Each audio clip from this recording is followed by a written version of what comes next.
Alors bonjour à tous, aujourd'hui je mets en ligne une petite vidéo qui concerne le sujet de l'idolâtrie. Alors aujourd'hui nous sommes le jour de Noël, donc avant de démarrer je souhaite un joyeux Noël à tous ceux qui aujourd'hui dans le monde, que ce soit en Europe ou en Orient ou dans toutes les extrémités de la terre, fêtent la venue du Messie, la naissance du Saint Sauveur, du Dieu qui s'est fait chair, de la parole faite chair, et donc joyeux Noël à tous, en espérant que vous n'oubliez pas, évidemment, des personnes qui sont un peu délaissées, qui sont un peu oubliées, qui sont seules, qui n'ont peut-être personne avec qui fêter Noël, des personnes qui, malheureusement, sont abandonnées ou mises au banc de la société. Noël, c'est d'abord le don de soi et c'est d'abord aller vers ceux qui sont oubliés. Évidemment, il ne faut pas oublier sa propre famille et ses proches, mais il faut savoir être dans la juste mesure. Donc voilà, joyeux Noël à tous, en espérant que cette période puisse être propice justement à l'empathie et au partage. Alors, revenons-en au sujet concernant l'idolâtrie. Alors, depuis un moment, il y a eu beaucoup de réactions sur la chaîne concernant les statues, les idoles, l'idolâtrie en général, donc principalement du milieu protestant, voire du milieu musulman ou témoin de Jéhovah, qui accusent les catholiques, et seulement les catholiques, ils oublient les orthodoxes. Des fois, c'est à se demander s'il n'y a pas une mauvaise intention derrière, puisque les orthodoxes, on le sait, sont bien plus bercés dans les icônes et dans les statues que les catholiques. Mais bon, en tout cas, ces allégations viennent de ces côtés-là, toujours ensemble contre l'Église catholique, qu'ils accusent justement de pratiquer l'idolâtrie. Alors on va voir et on va interpréter les textes qui sont dans la Bible, puisque selon ces personnes qui généralement profitent du peu de connaissances bibliques pour être catégoriques et être dans la rigueur la plus totale et de dire les textes sont clairs, ils disent ceci, ils ne veulent pas dire autre chose, point à la ligne. C'est évidemment une façon assez détournée de dire que voilà, je ne saurais pas de toute façon l'expliquer davantage. Ce que je sais faire par contre, c'est accuser l'Église. Donc aujourd'hui, nous allons voir que le problème de ces textes ne provient pas des textes eux-mêmes, qui sont très clairs, mais qui provient de l'interprétation biblique. D'ailleurs, c'est étonnant que on oublie souvent de dire que le problème n'est pas la Bible, mais l'interprétation qu'on en fait. Donc immédiatement, le sola scriptura, donc qui veut dire que la Bible seule se suffit à elle-même, ne tient jamais la route, et c'est l'expérience qui l'a montré. N'importe qui peut prendre la Bible, n'importe qui peut lui faire dire ce qu'elle veut. Et donc on voit bien qu'il faut une autorité pour pouvoir interpréter la Bible correctement. Et cette autorité-là, elle a été donnée justement à l'Église, donc à Saint Pierre, par Jésus-Christ. Celle-ci a été prophétisée dans l'Ancien Testament justement avec les Lévites, qui étaient le clan consacré, donc une des tribus qui était consacrée à la prêtrise. Il y avait également les prophètes et les rois.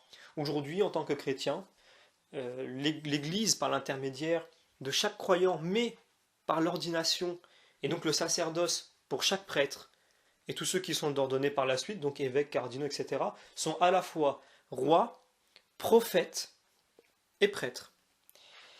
Donc, on comprend bien que, de toute façon, un verset, un chapitre ou n'importe quel passage de la Bible ne pourra pas se lire indépendamment du reste, parce que l'Ancien Testament, c'est l'accomplissement en chair d'une prophétie qui allait arriver par la suite, de plusieurs façons. Et donc on comprend bien qu'on ne pourra pas faire dire à la Bible ce qu'elle ne veut pas dire. Donc c'est là où nous voulons venir. Le problème de la Bible n'est pas la Bible en elle-même, ou le verset, qui souvent est isolé, voire exalté dans certains cas, mais l'interprétation qu'on a de ce verset. Donc le sujet en question, c'est l'idolâtrie. On voit dans l'Ancien Testament que dans les 10 commandements, il y a un commandement qui concerne les images et les statues. Donc, je vais lire ce commandement qui est si cher justement évidemment à tous les chrétiens, mais qui est peut-être un peu exalté et incompris par généralement les protestants ou témoins de Jéhovah. Pour ceux qui les considéreraient comme chrétiens, évidemment, c'est à la libre interprétation de certains qui ne les considèrent pas comme étant chrétiens. Mais tout de même, on ne peut pas nier le fait qu'ils utilisent la Bible, qu'ils s'appuient dessus, même s'ils s'appuient dessus de façon erronée, on ne peut pas ne pas les prendre en compte donc ne pas les prendre en compte dans la discussion et dans l'explication théologique. Ici, dans les 10 commandements, nous avons: tu n'auras pas d'autre Dieu que moi, tu ne feras aucune idole, aucune image de ce qui est là-haut dans les cieux, ou en bas sur la terre, ou dans les eaux par-dessous la terre. Tu ne te prosterneras pas devant ces images pour leur rendre un culte. Car moi, le Seigneur, ton Dieu, je suis un Dieu jaloux. Donc là, j'ai lu une partie, celle qui nous intéressait. Donc évidemment, le texte en lui-même pris tout seul est extrêmement clair. Pas d'image, pas de statue auquel on rendra un culte. Alors pourquoi est-ce que Dieu dit ça à ce moment-là? Je précise, à ce moment-là, il est important de toujours, quand on parle de la Bible, de prendre en considération l'époque. Parce qu'il y a une progression spirituelle dans la Bible qui, évidemment, nous montre bien que ce que dit Jésus dans l'Évangile n'est absolument pas pareil ou au même niveau que ce que nous dit Moïse dans l'Ancien Testament. Il y a une nette progression. La Bible tout entière est parole inspirée de Dieu, puisque c'est Dieu qui, par l'intermédiaire des hommes avec qui il souhaite travailler, donc il a rendu collaborateurs de son projet, ont écrit la Bible. Donc il y a une coécriture. Eh bien, les seules vraies paroles de Dieu dans la Bible sont les paroles de Jésus, puisqu'elles sont des paroles qui sortent de la bouche de Jésus, donc de la bouche de Dieu. Alors, elles ont évidemment un sens bien différent, ne serait-ce qu'en profondeur et en sommet, puisqu'on atteint un sommet véritablement avec les paroles de Jésus. Qui oserait dire aujourd'hui que le sermon sur la montagne, c'est pareil que les lois juridiques ou les lois de moralité qui sont données dans le Pentateuque, dans les 5 premiers livres de la Bible? Évidemment, personne n'oserait dire une chose pareille. Pourtant, les deux sont dans la Bible. Et quand on dit que l'une est plus importante que l'autre, ça ne veut pas dire qu'on dénigre l'une. Non, on la remet à sa juste place.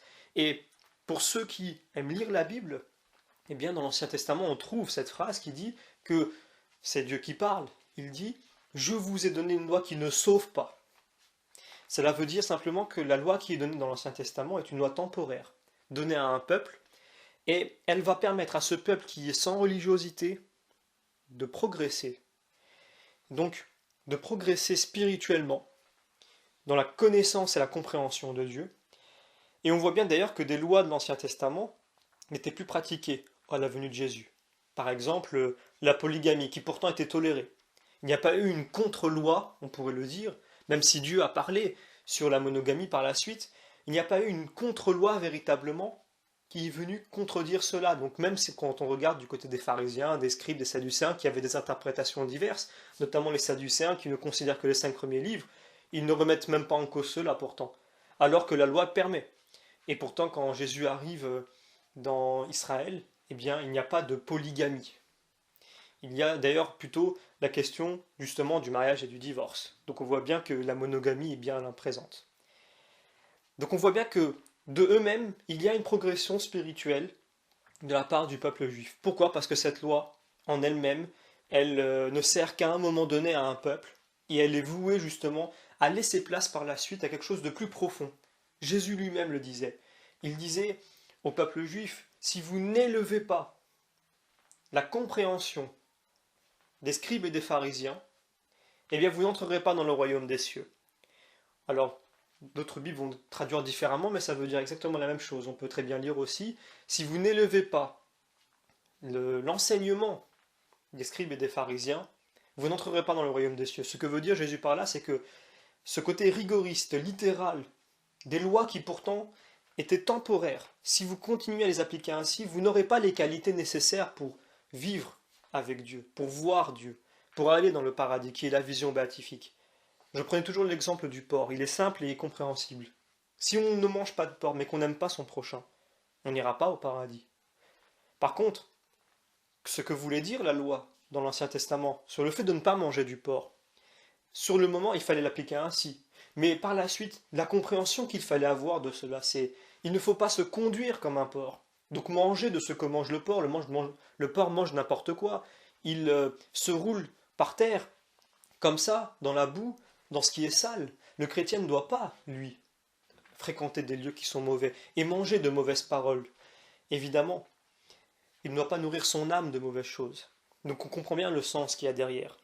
Et donc aujourd'hui, c'est un peu inutile en tant que chrétien, vers d'autres chrétiens de l'expliquer, mais évidemment, si on ne mange pas de porc et qu'on n'aime pas son frère, il est évident que on ne fait pas la volonté de Dieu. Pourtant, il est écrit, tu ne mangeras pas de porc.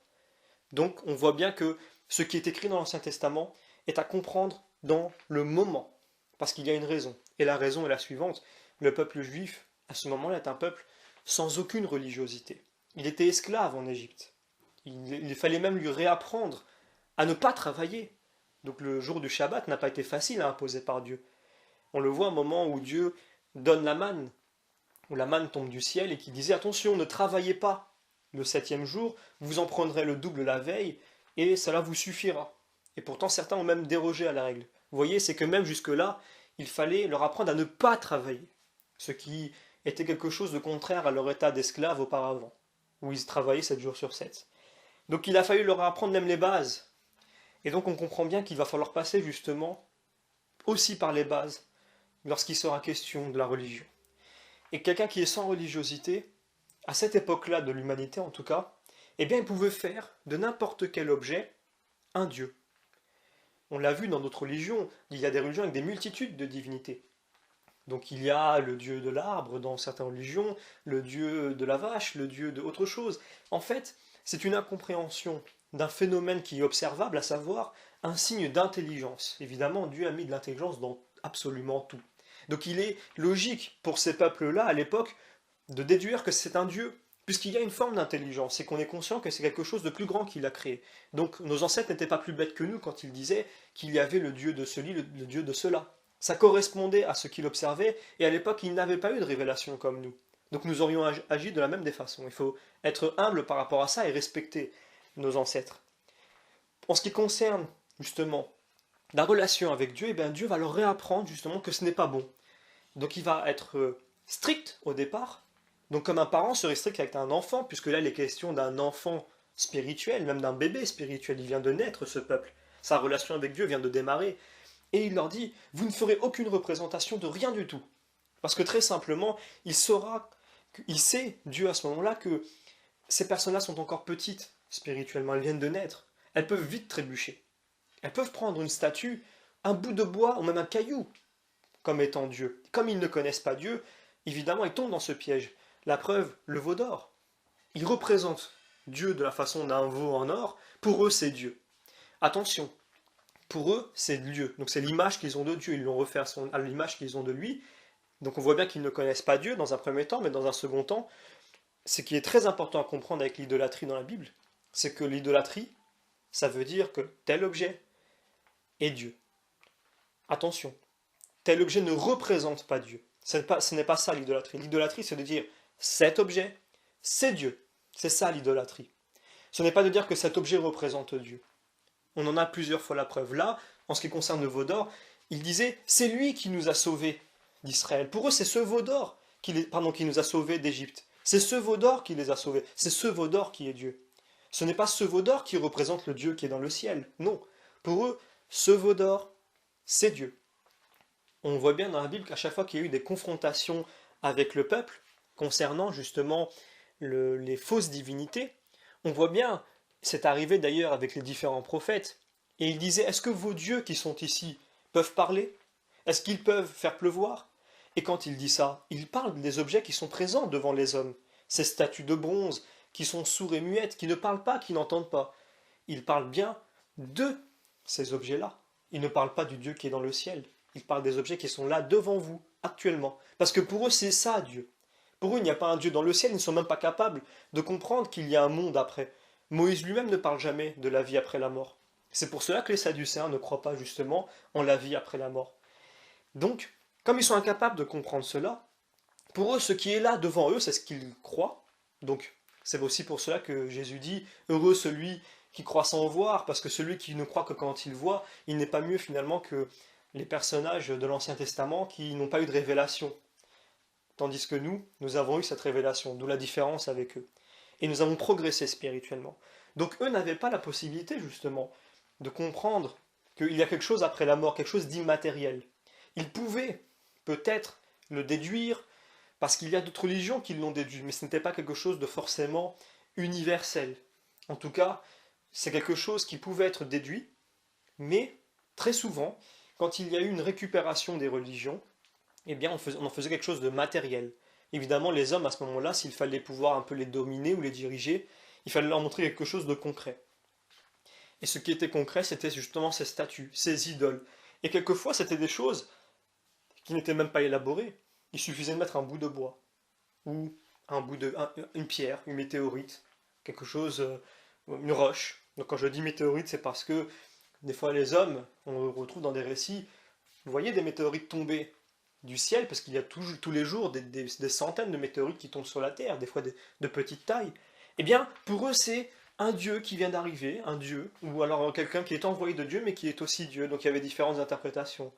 Donc on voit bien qu'il fallait rien à cette époque-là pour faire de rien du tout un Dieu.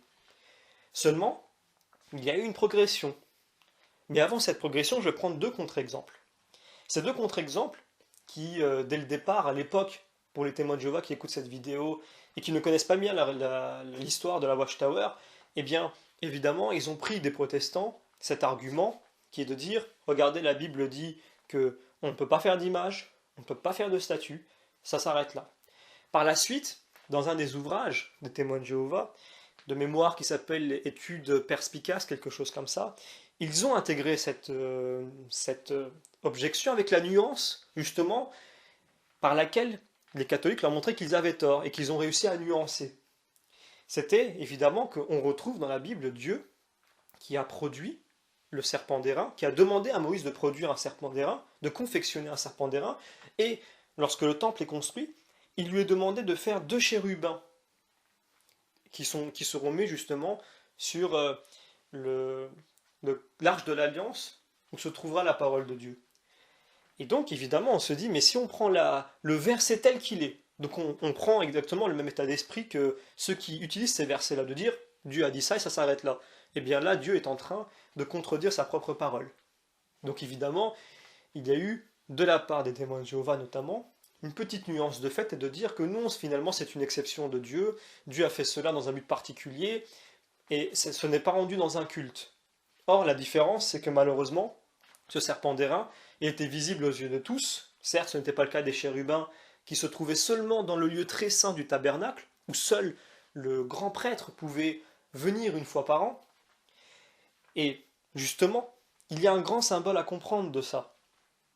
Le fait que le grand prêtre puisse venir dans ce tabernacle une fois par an, seulement, et s'entretenir avec Dieu directement, là où se trouvaient justement ces objets, où il avait cette capacité de comprendre que ces objets ne sont pas Dieu, puisque Dieu lui apparaissait différemment, sous une autre forme. Eh bien, rappelez-vous ce qui s'est passé quand Jésus meurt sur la croix. Il y a ce temple dont le rideau se déchire d'en haut, pour montrer que c'est une volonté de Dieu, et de dire justement, ce temple aujourd'hui, auquel seulement le grand prêtre pouvait rentrer dans le lieu très saint, vous pouvez tous, maintenant que vous êtes tous faits rois, prophètes et prêtres, vous pouvez rentrer dans ce lieu saint. Vous pouvez rentrer dans ce lieu saint, et vous pouvez vous entretenir tous les jours, personnellement, avec Dieu, parce que c'est le plan de Dieu, à savoir une relation d'amour, d'amitié avec lui. Mais cette relation implique de le connaître. Et il implique en nous une progression que l'on lit dans l'Ancien Testament. Et donc aujourd'hui, tout homme peut entrer dans ce lieu très saint, qui symboliquement c'est notre cœur, cette chambre intérieure, ce lieu où Jésus nous dit « Retirez-vous pour prier votre Père en secret ». Puisque maintenant on ne prie plus comme le faisaient peut-être les païens ou les anciennes religions devant tout le monde avec des simagrées et des acrobaties à n'en plus finir. Non, c'est quelque chose de plus personnel parce que maintenant nous connaissons Dieu. Nous savons qui il est. Nous avons une relation de cœur à cœur avec lui. Et donc ce lieu-là, ce lieu très saint, tous nous pouvons y aller. Et qu'il y ait des images de chérubins, ou qu'il y ait des statues de la Vierge Marie, qu'il y ait des statues du Christ, ou d'autres saints, par exemple. Donc j'ai cité la Vierge Marie, je peux citer des saints comme par exemple Sainte Geneviève, je peux donner d'autres noms de saints. On peut aussi mettre des archanges, tout simplement parce qu'aujourd'hui, contrairement à l'Ancien Testament, nous savons que ces statues ne sont pas Dieu. Donc nous ne pratiquons pas d'idolâtrie, même une statue de Jésus. Qui aujourd'hui ne serait insensé au point de dire qu'un catholique considère cette statue comme étant Dieu, puisqu'il y a des statues de Jésus partout, c'est le minimum de... Je ne vois même pas pourquoi il faudrait justifier cela. Il y a des statues de Jésus partout. On voit bien que les gens ne viennent pas autour de la statue de Jésus rendre un culte. Pour eux, cette statue, qui est faite de pierre, ça représente le Christ. Nous savons que le Christ, il est, entre guillemets, dans les cieux, il est évidemment partout, mais on comprend bien qu'il n'est pas matériel, que cette statue, si demain elle se cassait, ce n'est pas très grave, on la remplace, parce que ça reste une statue. Nous avons cette capacité de comprendre, parce que notre relation avec Jésus se fait dans le cœur à cœur, et que les objets ou les images nous servent, justement, elles nous aident à voir, puisqu'il ne faut pas faire un déni de ce que nous sommes. Nous sommes à la fois des êtres spirituels, mais nous sommes aussi des êtres matériels, des aides qui nous sont données matériellement. Elles ne servent qu'à aider notre côté spirituel, notre relation avec Dieu. Il est évident qu'une icône, une image du Christ, c'est une image, donc qui peut être faite en plastique, en bois ou autre. On sait que ce n'est pas Dieu. Contrairement aux idoles de l'Ancien Testament, qui n'étaient pas une représentation de Dieu, mais Dieu lui-même. D'où la nuance. Donc ceux qui disent que les catholiques ne sont pas bibliques, eh bien je pense que cette vidéo a permis de comprendre que c'est tout à fait le contraire. Il faut faire attention, quand on lit la Bible, à ne pas prendre des versets tout seuls, et à les exalter. Parce que quand d'autres viendront prendre des versets du Nouveau Testament qui disent qu'il faut couper les mains ou arracher l'œil, il ne faudra pas s'étonner s'ils ont exactement la même réflexe et la même compréhension. Il faut faire attention. Et de même, ceux qui liront l'Apocalypse littéralement, eh bien, il ne faudra pas s'étonner quand on se moquera d'eux, quand il sera question d'une bête qui aurait 7 têtes et 10 cornes, par exemple, et qui serait pris littéralement. Donc attention, il faut plus de mesures, il faut faire confiance à une église qui existe depuis 2000 ans, qui a été instaurée par le Christ, donnée à Saint Pierre, qui, on le voit par les pères et les docteurs de l'église et ces millions de chrétiens qui ont planché sur la question, contrairement aux propagandes qui disent que les prêtres n'ont pas donné l'accès à la Bible aux hommes. La réalité nous montre tout à fait l'inverse. Le nombre de chrétiens dans le monde entier qui ont laissé des écrits, des études sur la Bible, c'est phénoménal. Et c'est dommage qu'aujourd'hui on utilise des propagandes du monde contre les chrétiens, principalement par des personnes qui se prétendent ne pas être du monde, sauf quand il s'agit de prendre des arguments contre eux. Donc, pour conclure un petit peu cette explication-là, il ne faut pas oublier, très important quand on lit la Bible, la progression spirituelle qu'il y a, que l'on voit, et qui est importante puisque ce qui est dit à tel moment ne vaut plus peut-être à un autre moment. Saint Paul lui-même, quand il veut parler du scandale de la croix, il le dit dans ses lettres, je ne peux pas vous en parler pour le moment, parce que c'est trop tôt pour eux spirituellement de comprendre certaines choses. Jésus lui-même disait, il y a des choses que je ne peux pas vous dire maintenant. L'Esprit Saint viendra par la suite, continuellement vous expliquer. Évidemment, il parle de l'Esprit Saint qui suit chaque chrétien et qui suit l'Église. Donc qui lui permet de comprendre des choses qui sont bibliques, mais qui ne sont pas écrites en tant que telles, qui sont une compréhension que l'on a par la suite à la lumière justement de notre maturité spirituelle. Parce que nous-mêmes, en nous, il y a ce Dieu qui travaille en nous. Quand nous disons notre Père, nous demandons que son nom soit sanctifié. Eh bien ce nom sanctifié, on le demande aussi qu'il le soit en nous. C'est cette connaissance que l'on a de Dieu qui s'approfondit et qui fait que toujours plus nous le considérons comme étant le Dieu 3 fois saint. Et donc, il se sanctifie dans notre cœur également. Notre relation avec lui est bien plus profonde. Et donc nous sommes tout à fait capables aujourd'hui, je défie d'ailleurs tous ceux qui n'ont pas été vraiment convaincus par cette vidéo, de me trouver un seul catholique qui vous dira que cette statue qui est devant lui, ou cette icône-là, c'est celle-ci qui, tous les jours, lui fait tourner la terre, fait vivre la faune et la flore, fait que cet univers est incroyablement bien huilé, qu'il est parfait, infini, qu'il montre justement des signes quand je dis parfait, évidemment, je ne parle pas de la perfection en tant que sainteté, mais parfait dans le sens où eh bien, il y a des propriétés physiques extraordinaires qui s'imbriquent l'une dans l'autre, qui fait que tout fonctionne, et que, voilà, on comprend bien que ce n'est pas cette statue, cette image qui est Dieu, mais nous, en tant qu'êtres humains, il ne faut pas nier notre aspect matériel. Nous avons besoin quelquefois d'images, d'icônes, de statues, pour nous aider justement pour les choses qui sont spirituelles. Celui qui fait l'ange fait la bête, d'après l'expression bien connue. Celui qui tente de nier complètement l'aspect matériel où l'aspect humain, eh bien, ne fait pas quelque chose que Dieu veut. Dieu n'a pas créé le monde matériel pour rien. Il sert à quelque chose, ce monde, il nous sert d'aide. Aujourd'hui, nous sommes capables de comprendre que cette aide, elle est esclave du monde spirituel. Elle sert à comprendre le monde spirituel. Elle est donc inférieure à elle. Et donc, encore une fois, pour terminer, que ce soit pour les catholiques ou les orthodoxes, puisque nous sommes d'accord sur ce point, eh bien, ces statues, ces icônes, elles représentent Dieu, ou Marie, ou des saints, ou des anges, etc. Elles ne sont pas Dieu, contrairement à la Bible, ou l'idolâtrie. Et encore une fois, je défie ceux qui lisent la Bible de me trouver un seul passage dans l'Ancien Testament où l'idolâtrie n'est pas Dieu directement, mais une représentation de Dieu.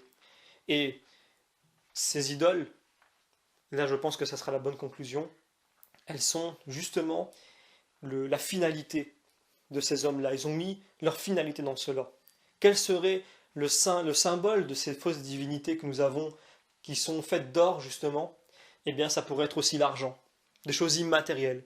Donc c'est quelque chose qui est souvent mis de côté. On oublie de dire que la véritable idolâtrie, donc ce qui veut dire de faire de telles choses sa finalité, son Dieu, eh bien ça peut être l'argent, la conquête, l'orgueil, le pouvoir. Ce sont des statues de bronze, des statues d'or. Le symbole derrière cela, sont des choses qui, comme ça, donnent un certain pouvoir, mais c'est un pouvoir qui est temporaire. C'est un pouvoir qui s'en ira, comme l'or, comme le bois, comme l'argent qui ont servi d'idole auparavant. Ces nouvelles idoles aujourd'hui, plutôt ces idoles qui ont été symbolisées par ces bouts de bois et ces bouts d'or, ces morceaux en or, eh bien, ce sont ces idoles-là qu'il faut combattre. Donc ne vous trompez pas de combat. Le véritable idole qui peut même être en nous, ça peut être la vanité, l'orgueil, la convoitise, l'argent, le pouvoir. Et au lieu d'attaquer les catholiques sur les statues ou les icônes qui sont dans l'église, qui ne représentent pas Dieu pour nous, et qui donc ne correspondent pas à cette définition d'idolâtrie que l'on trouve dans l'Ancien Testament, plutôt il faudrait s'attaquer à ceux qui ont comme idole dans leur vie la corruption, l'argent, le pouvoir, la traîtrise, la haine de l'autre, parce que ce sont ces idoles-là qui tuent, ce sont ces idoles-là qui sont haïs par Dieu, ce sont ces idoles-là qui sont combattues par la Bible, ce sont ces idoles-là qui sont préfigurées par l'Ancien Testament et qui aujourd'hui doivent être comprises ainsi.